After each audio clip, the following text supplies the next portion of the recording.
തലസ്ഥാനം ഒരുങ്ങിക്കഴിഞ്ഞു. എന്തിനാണെന്നല്ലേ? ആറ്റുകാൽ പൊങ്കാല മഹോത്സവത്തിന്. എന്തു തന്നെ ആയാലും ഇത്തവണ ആറ്റുകാൽ പൊങ്കാല പൊടി പൊടിക്കും. പക്ഷേ നിങ്ങൾ തീർത്ഥാടകരും അതേപോലത്തെ അവിടെ കച്ചവടക്കാരും അടക്കം ചില നിർദ്ദേശങ്ങൾ പാലിച്ചില്ല എങ്കിൽ ഇനി ഇരട്ടി പണി കിട്ടും. അതായത് ആറ്റുകാൽ പൊങ്കാലയ്ക്ക് വരാൻ ഒരുങ്ങിയിരിക്കുന്ന തിരുവനന്തപുരം ജില്ലക്കാർക്കും മറ്റ് ജില്ലയിൽ നിന്ന് എത്തുന്ന തീർത്ഥാടകരും വരുന്നതിന് മുൻപേ തന്നെ ചില കാര്യങ്ങൾ ഒന്ന് പ്രത്യേകം ശ്രദ്ധിക്കണം. അതായത് നമ്മുടെ ആരോഗ്യം സംരക്ഷിക്കേണ്ട ചുമതല നമ്മുടെ കയ്യിൽ തന്നെയാണ്.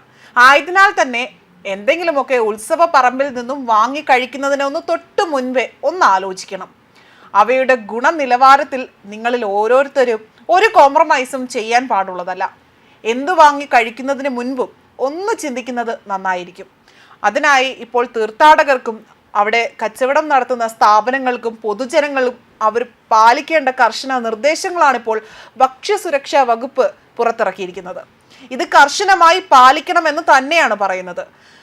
അതുപോലെ തന്നെ എല്ലാ ഭക്ഷ്യവിതരണ സ്ഥാപനങ്ങളും ഭക്ഷ്യസുരക്ഷാ ലൈസൻസിന്റെ രജിസ്ട്രേഷന്റെ പകർപ്പ് അവരവരുടെ സ്ഥാപനങ്ങളിൽ പ്രദർശിപ്പിക്കണം. ഒപ്പം തന്നെ ഇനി വരുന്നത് ഭക്തജനങ്ങൾ അവിടെ ശ്രദ്ധിക്കേണ്ട ചില കാര്യങ്ങളാണ്. അത് ആദ്യമേ തന്നെ ഒന്ന് പറയാം.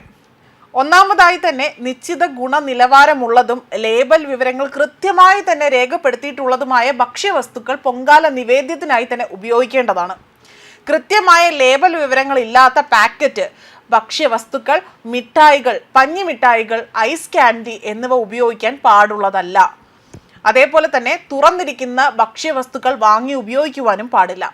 അതായത് ശർക്കര, കൽക്കണ്ടം, എണ്ണയിൽ പൊരിച്ച ഭക്ഷണ സാധനങ്ങൾ ഒന്നും തന്നെ ഉപയോഗിക്കാൻ പാടില്ല. അതേപോലെ അന്നദാനം, ദാഹജലം എന്നിവ വിതരണം ചെയ്യാൻ ആഗ്രഹിക്കുന്നവർ പാചകത്തിന് ശുദ്ധജലവും വൃത്തിയുള്ള പാത്രങ്ങളും ഉപയോഗിക്കേണ്ടതാണ്. ഭക്ഷണം കൈകാര്യം ചെയ്യുന്ന ആൾക്ക് പെട്ടെന്ന് പകരുന്ന തരത്തിലുള്ള വൈറസ് പോലുള്ള പനികളോ അത്തരത്തിലുള്ള രോഗങ്ങൾ ഒന്നുമില്ല എന്നും അവിടെ ഉറപ്പുവരുത്തേണ്ടതും അനിവാര്യമാണ്. അതേപോലെ തന്നെ അസംസ്കൃത വസ്തുക്കൾ ഗുണനിലവാരമുള്ളതാണ് എന്ന് ഉറപ്പുവരുത്തേണ്ടതും അനിവാര്യമാണ്. തിളപ്പിച്ച വെള്ളം കൂടുതലായി തന്നെ കുടിക്കാൻ ശ്രദ്ധിക്കണം.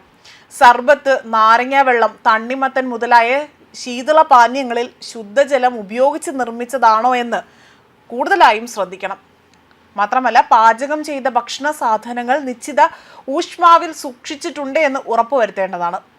പാകം ചെയ്ത ഭക്ഷണ സാധനങ്ങൾ വൃത്തിയുള്ള അല്ലെങ്കിൽ അവിടെ ചുറ്റുപാടിലാണ് അത് വിതരണം ചെയ്യുന്നതെന്നും നിങ്ങൾ ഉറപ്പുവരുത്തണം. പൊതുജനങ്ങൾക്ക് ഈ ഭക്ഷണത്തിലെ മായം കണ്ടുപിടിക്കുന്നതിനുള്ള പ്രാഥമിക പരിശോധന നടത്തുന്നതിന് സഞ്ചരിക്കുന്ന ഭക്ഷ്യസുരക്ഷാ ലബോറട്ടറിയും സേവനവും ഈ ക്ഷേത്ര പരിസരത്ത് തന്നെ ലഭ്യമാണ്. ആയതിനാൽ തന്നെ ഭക്തജനങ്ങൾക്ക് തങ്ങൾ കഴിക്കുന്ന ഭക്ഷണവുമായി ബന്ധപ്പെട്ട എന്തൊരു പരാതിയും ഈ ഒരു രീതിയിൽ ഇവരുമായി ബന്ധപ്പെട്ട് അറിയിക്കാവുന്നതാണ്. ആയതിനാൽ തന്നെ നിങ്ങൾ ഓരോരുത്തരും സുരക്ഷിതരാണ് എന്നത് നിങ്ങൾ തന്നെ ഉറപ്പുവരുത്തേണ്ടതുമാണ്. ഇനിയിപ്പോൾ ഭക്തജനങ്ങൾക്കാണ് ഇത്തരത്തിൽ നിർദ്ദേശങ്ങൾ നൽകിയിട്ടുള്ളത് എങ്കിൽ അവിടെ കച്ചവടം നടത്തുന്ന സ്ഥാപനങ്ങൾക്കും ചില പ്രത്യേക നിർദ്ദേശങ്ങളാണ് ഭക്ഷ്യസുരക്ഷാ വകുപ്പ് ഇപ്പോൾ തയ്യാറാക്കിയിരിക്കുന്നത്. അതായത് സ്ഥാപനത്തിലെ എല്ലാ ജീവനക്കാരുടെയും മെഡിക്കൽ ഫിറ്റ്നസ് സർട്ടിഫിക്കറ്റ് അതാത് പരിശോധനാ സമയത്ത് ഹാജരാക്കേണ്ടതാണ്. സ്ഥാപനത്തിൽ വെള്ളം ഉപയോഗിക്കുന്നുവെങ്കിൽ ആയതിൻ്റെ ഗുണനിലവാരം ഉറപ്പുവരുത്തിയതിൻ്റെ സർട്ടിഫിക്കറ്റ് പരിശോധനയ്ക്ക് ഹാജരാക്കേണ്ടതാണ്. ആറ്റുകാൽ പൊങ്കാലയോടനുബന്ധിച്ചുകൊണ്ട് ഭക്ഷ്യ സംരക്ഷകർ, പാചക തൊഴിലാളികൾ എന്നിവർക്കായി തന്നെ ഭക്ഷ്യസുരക്ഷാ വകുപ്പ് ഫെബ്രുവരി 19 ഒരു ബോധവൽക്കരണ ക്ലാസ് നടത്തും.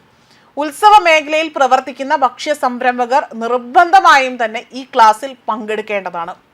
അതേപോലെ തന്നെ ഒരു ഇമെയിൽ ID ആ ഒരു വിലാസത്തിൽ തന്നെ ക്ലാസ്സിൽ പങ്കെടുക്കാൻ നിങ്ങൾക്ക് സാധിക്കുന്നതുമാണ്. അതേപോലെ തന്നെ ഭക്ഷ്യ സംരക്ഷകന്റെ പേര്, ഫോൺ നമ്പർ, ഭക്ഷ്യസുരക്ഷാ രജിസ്ട്രേഷൻ നമ്പർ എന്നിവ അതിൽ നൽകിക്കൊണ്ട് മുൻകൂറായി തന്നെ രജിസ്റ്റർ ചെയ്യാനും സാധിക്കും.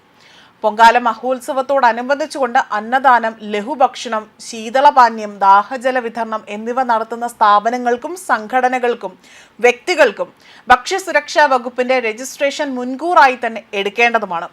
ഇവ അക്ഷയ കേന്ദ്രങ്ങളിൽ നിന്നുള്ള സംവിധാനം വഴി ലഭ്യമാണ്.